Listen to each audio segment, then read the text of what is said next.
Sempre que a gente está iniciando um novo ano, os investidores ficam com aquela dúvida, né? Quais vão ser os melhores investimentos para esse ano que está começando? Onde que eu devo colocar o meu dinheiro para ter a melhor rentabilidade possível? Quais são aqueles investimentos que vão performar melhor de acordo com o cenário que a gente está vivendo? Sobre isso que a gente vai falar no vídeo de hoje. Quais vão ser os melhores investimentos conservadores para o ano de 2023? Caso você esteja com essa dúvida, vem comigo até o final e já deixa seu like aí embaixo para a gente garantir que o algoritmo do YouTube vai entender que esse é um tema relevante para você e possivelmente é para outras pessoas também. Depois disso, bora lá pro vídeo. Fala galera, então no vídeo de hoje nós vamos falar onde investir em 2023. A gente teve um período agora de eleições, vai ter essa troca do governo, a gente tem algumas condições econômicas que impactam diretamente na rentabilidade de todos os nossos investimentos, como por exemplo a curva de juros. Assim está desenhada a curva de juros no momento que eu gravo esse vídeo e a gente consegue ver que ela está na casa ali dos 13% durante os próximos anos todos. Então o mercado está precificando que os juros vão permanecer nessa casa aí dos 2 dígitos durante um longo prazo, deve chegar ali em 14% mais ou menos no final do próximo ano e depois deve ter uma leve queda ali para casa de 13,5%, 13,25% ao ano, igual a gente está vendo nesse gráfico aqui, e isso impacta diretamente vários investimentos, tanto os de renda fixa quanto os de renda variável. E a gente consegue já falar o nosso primeiro investimento aqui, que é um título de renda fixa muito tradicional e conhecido por boa parte dos investidores mais experientes, que é o CDB, Certificado de Depósito Bancário. Esse é um título que basicamente o que está acontecendo? É como se fosse a famosa poupança, só que melhorada, com uma rentabilidade melhor muitas vezes. Então você pega o seu dinheiro, empresta esse dinheiro para o banco, para aquela instituição financeira que você tem conta, e lá na frente ele vai te devolver o seu dinheiro acrescido de juros. E aí esses juros, essa rentabilidade que a gente pode ganhar, ela pode se dar de diferentes formas. Ela pode ser pré-fixada, ela pode ser pós-fixada e ela pode ser híbrida, uma mistura de pré com pós. A pré-fixada é aquela rentabilidade que você sabe exatamente quanto que você vai receber lá na frente. Por exemplo, você vai investir R$1.000 durante um ano e você vai ganhar 10% ao ano. Então você vai ganhar 10% sobre 1.000, que é 100, então você vai resgatar R$1.100 depois de um ano. A rentabilidade pós-fixada é aquela que você não sabe exatamente quanto que vai ser durante aquele período, mas você sabe quais vão ser as condições da rentabilidade. Por exemplo, uma rentabilidade de 100% do CDI ou 120% do CDI. Você não sabe exatamente quanto que vai ser o CDI acumulado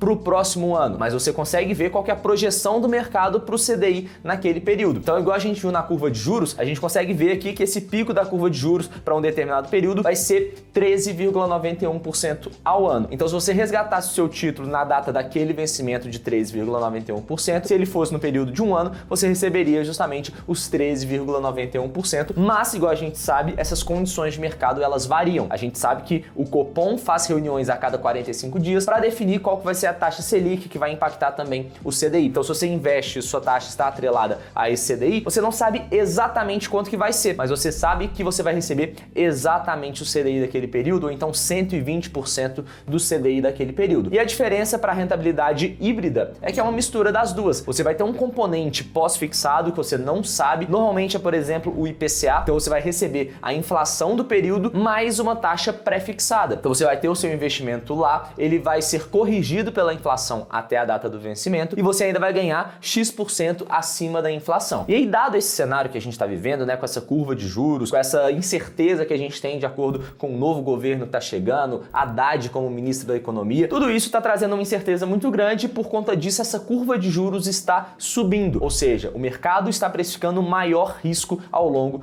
dos próximos anos e isso faz a gente pensar que ter o nosso dinheiro atrelado a títulos pós-fixados é uma alternativa interessante para os próximos anos. Então você colocar o seu dinheiro no CDB que vai render 120, 125% do CDI pode ser uma boa alternativa ao longo dos próximos anos, justamente porque o mercado está precificando que essa taxa de juros vai permanecer ali na casa dos 2 dígitos. E se você está com uma taxa, por exemplo, de 100% do CDI e você sabe que até o vencimento, por exemplo, em 2025, o mercado está precificando 13,5% ao ano, essa já é uma rentabilidade muito interessante. Se você fosse investir na bolsa de valores e pegar historicamente qual que é a rentabilidade média da bolsa, você pode ter uma rentabilidade melhor investindo na bolsa, só que será que essa diferença de 13,5% para um pouco mais, correndo muito mais risco na bolsa, será que compensa? Esse é o cálculo que você precisa fazer também para analisar se faz sentido ou não colocar o seu dinheiro na bolsa de valores, por exemplo. O segundo título que nós vamos falar ao longo desse vídeo, que pode render muito ao longo dos próximos anos, é justamente o Tesouro Selic, que segue a mesma lógica de um CDB de liquidez diária pós-fixado, que ao invés de você emprestar o seu dinheiro pro banco, banco, agora você está emprestando seu dinheiro para o governo, para o Tesouro Nacional. Por quê? Lá dentro do Tesouro Direto nós temos vários títulos. Nós temos Tesouro Selic, Tesouro Pré-fixado, Tesouro IPCA, que a diferença é justamente a rentabilidade. Igual eu falei dos 3 tipos de rentabilidade de um CDB, o Tesouro Direto tem o mesmo tipo de rentabilidade. Então tem o Tesouro Selic, que é pós-fixado, o Tesouro Pré-fixado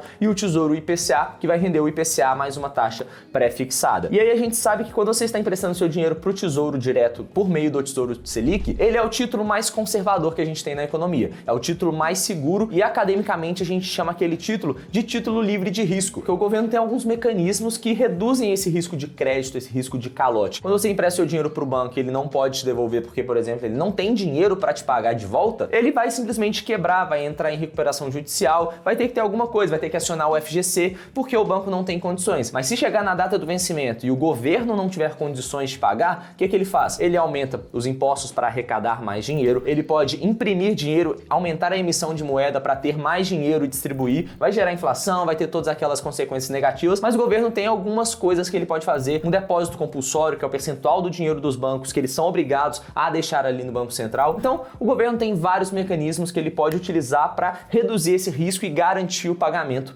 dos investidores. E tem um detalhe interessante também que vale a pena a gente comentar, que é o fato de que quando a gente está comparando o Tesouro Selic com o CDB, o Tesouro Selic ele tem uma taxa da B3 de 0,2% ao ano para valores acima de R$10 mil.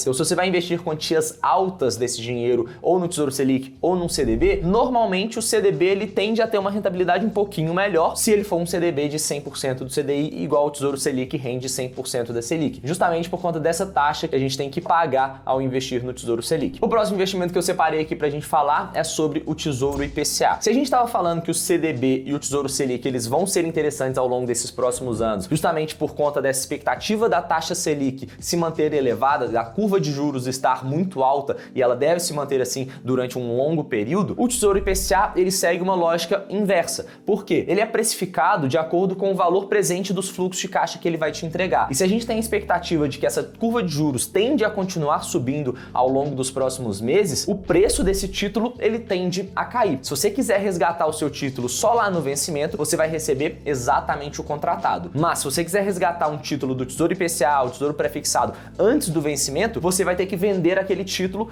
pelas condições de mercado daquele determinado momento. E essas condições podem ser melhores ou piores do que no momento que você contratou. Então pode ser que você resgate antes do vencimento com prejuízo. E isso pode acontecer num cenário dos próximos meses, por exemplo, caso essa curva de juros continue subindo. E se essa é a expectativa que a curva de juros vai subir, consequentemente o preço do título tende a cair, por que eu falei que é uma boa opção para os próximos anos, sendo que o preço vai cair e a gente pode ter um prejuízo? Justamente porque se você é uma pessoa conservadora e quer deixar o seu título até o vencimento, se você tem condições de segurar até o vencimento, eu acho que faz sentido você comprar um pouco todos os meses desse título do Tesouro IPCA, justamente pelo fato de que hoje, no momento que eu gravo esse vídeo, o Tesouro IPCA 2026, por exemplo, está te pagando uma rentabilidade de IPCA mais 6,53%, que é uma rentabilidade muito interessante, principalmente se a gente considerar o tanto que o Tesouro IPCA estava pagando para quem investia ao longo dos últimos anos. Para vocês terem uma ideia, dá uma olhada nesse gráfico aqui, né? Lá em agosto de 2020, durante a pandemia, o Tesouro chegou a pagar 2,04% acima da inflação, que é uma rentabilidade muito baixa, e hoje já está pagando 6,53%. Se a gente pensar no longuíssimo prazo, 6,5% acima da inflação é uma rentabilidade muito interessante se você não está correndo risco nenhum. Então, na minha opinião, faz sentido sim a gente comprar um título do Tesouro IPCA se você é uma pessoa conservadora e quer investir para o longo prazo. E pra gente finalizar, o quarto investimento que eu separei aqui pra gente falar, antes de contar, deixe seu like se você ainda não deixou e comenta aqui embaixo até o fim se você chegou até esse momento do vídeo, que eu quero saber. Adoro saber quem assiste o vídeo inteiro, então sempre dou uma olhada nos comentários também, beleza? O quarto investimento que eu separei aqui pra gente falar então é o dólar. Você precisa ter uma parcela do seu dinheiro alocado em dólar, alocado no exterior, principalmente com base em todo esse cenário que a gente está vivendo. A gente está tendo o Lula sendo eleito, Haddad entrando como ministro da Fazenda também, então o mercado está precificando justamente uma incerteza muito grande, não sabe o que esperar ao longo dos próximos anos, o que esses caras vão fazer no governo, e pode ser que de fato a gente entre em alguma crise específica, pode ser que não, mas a gente pode ter uma crise e a gente precisa estar preparado para um cenário como esse. Você não pode esperar dar aquela zebra maluca para você pensar no que você vai fazer naquela situação, porque nesse caso já vai ser tarde demais. Então você precisa ter uma parcela do seu dinheiro alocada numa moeda forte que não dependa das políticas econômicas, das políticas públicas adotadas aqui no Brasil. Então, ter uma parcela do seu dinheiro alocada lá no exterior, ter dólar na sua carteira, seja investindo em ações lá fora, seja deixando seu dinheiro lá numa renda fixa no exterior, seja comprando ETFs, enfim, existem várias maneiras que você pode se expor ao dólar, mas lembrando que o dólar oscila ao longo do tempo também. Por mais que no longo prazo ele tenha uma tendência de alta, igual a gente está observando ao longo das últimas décadas, mas no curto prazo ele pode tanto subir quanto cair, você pode ter algum certo prejuízo. Então, o mais importante de tudo é você ter uma pequena parcela da sua carteira, de acordo com o nível de risco que você enxerga para o Brasil